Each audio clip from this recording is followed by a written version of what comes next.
Okay, welcome back after a long hiatus from Strength Coach Tutorials. In today's tutorial, we're going to teach you how to select your exercise categories and exercise names with an unlimited list. And what I mean by that is you're going to have the ability to select any exercise category here and then the corresponding exercises, but at the same time, add whatever exercises you want and have those selectable as well. So you can see I select torso here, and that torso exercise that I just added is ready to go without any additional steps. So without further ado, let's get after it. Okay, so the goal of today's tutorial is to be able to take these exercises and put them into our lists over here on our programming sheet, as well as we're going to do the same thing with the set and rep combos over here on the right side. In order to make this happen, we're going to use tables, specifically table headers.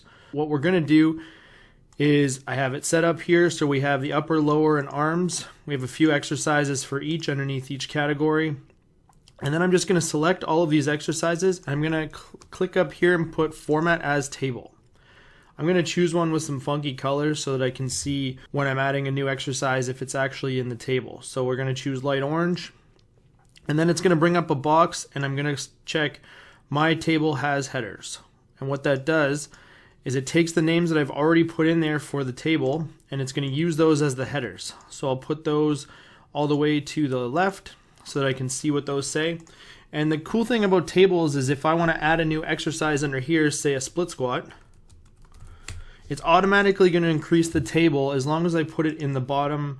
If you want to actually drag the table and make it bigger, if I go to the top left hand corner, you're going to get an arrow facing down on an angle. You click that and it's going to give you the table, and you can select the little box in the bottom right corner here, and I can drag the table and make it bigger.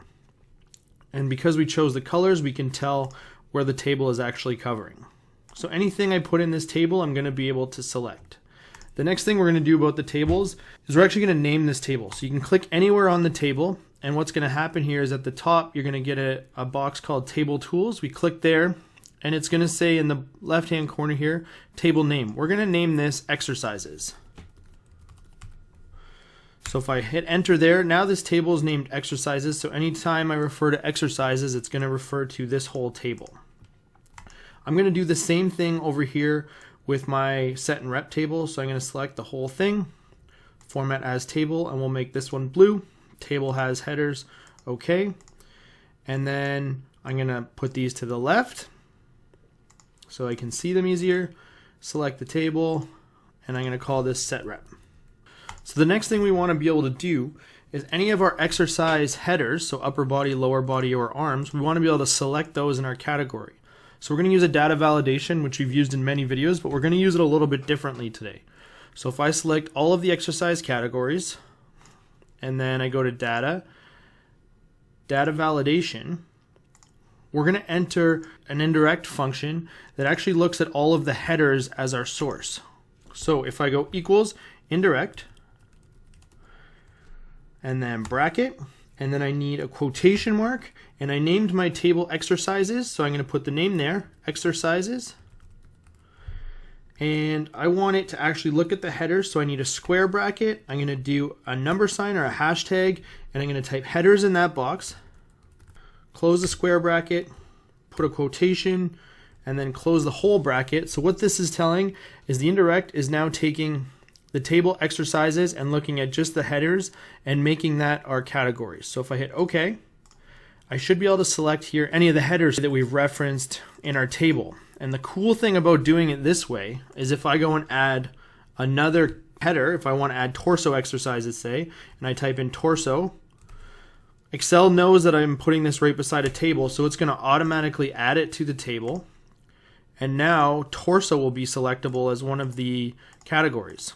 So all the way down, I can select any of those categories. And if I wanted to put one more in, say prowler,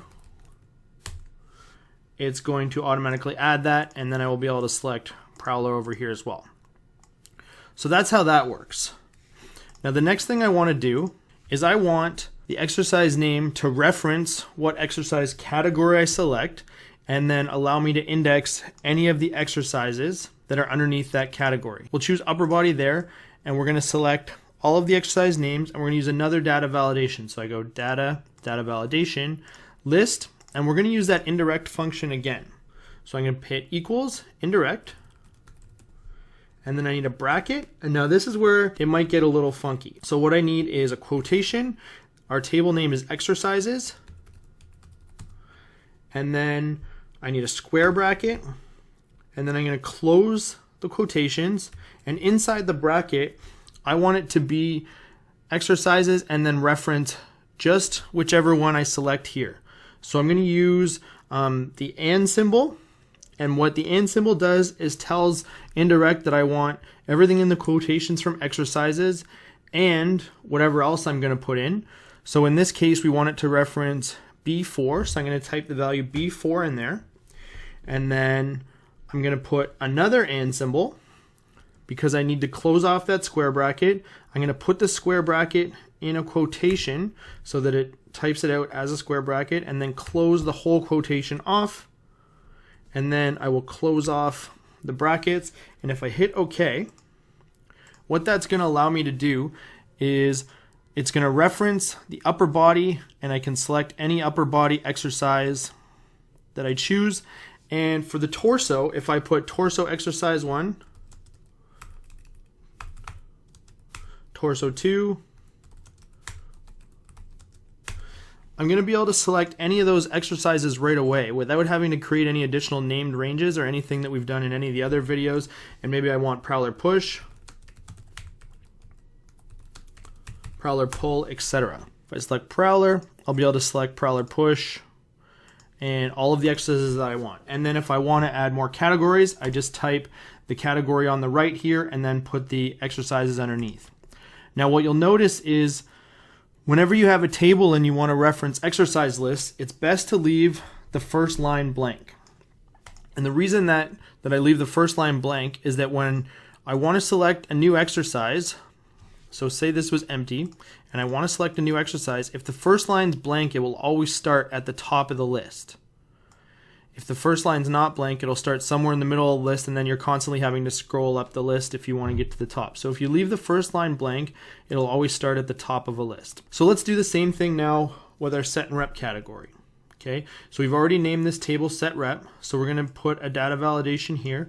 So go data, data validation, list equals indirect, and then quotation, set rep.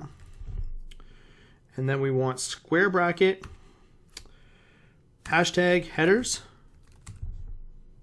square bracket, end quotation, bracket, hit OK.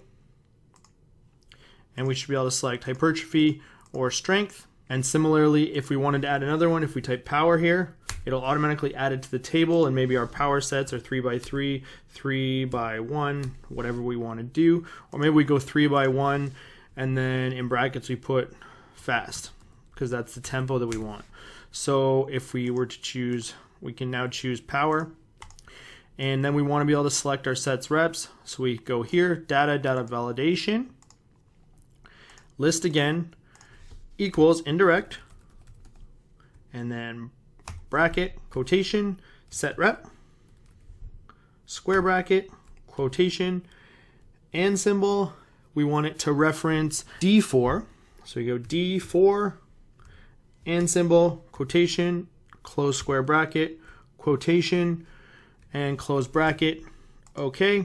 And what you're going to notice is for hypertrophy, we can select any of our sets reps. And then for our power, we could select our 3x1 fast. Or if we wanted to add another one, say 3x2 explode, type that in there, and we could reference that as well. So that's just a quick and easy way to keep your exercise lists always evolving without having to create new named ranges each time you want to add more exercises to your list. So if you found this video helpful, or any of the videos that I've been putting out, please make sure you can support me on social media at Instagram, Twitter, or Facebook, all at DSMStrength. You can also check out my website at www.dsmstrength.com. And if you want to learn even more Excel tricks, I'll put a link in my description for a book that's helped me a lot called The Strength Coach's Guide to Microsoft Excel. I really recommend that book. As always, please like and share this video and let me know if I can help you out. Thank you, everyone.